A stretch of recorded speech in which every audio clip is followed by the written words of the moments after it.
Papannapet head constable Nagappagari Veerappa కన్నుమూత. నేడు రేగోడులో అంత్యక్రియలు.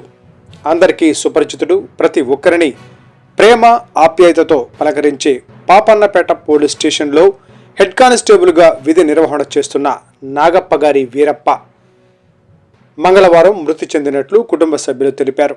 గత కొన్ని రోజుల క్రిందట అనారోగ్యం బారిన పడడంతో కుటుంబ సభ్యులు హైదరాబాద్ ఆసుపత్రికి తీసుకువెళ్లగా లివర్ ఇన్ఫెక్షన్తో ఈరోజు ఉదయం 8 గంటలకు కన్నుమూశారు.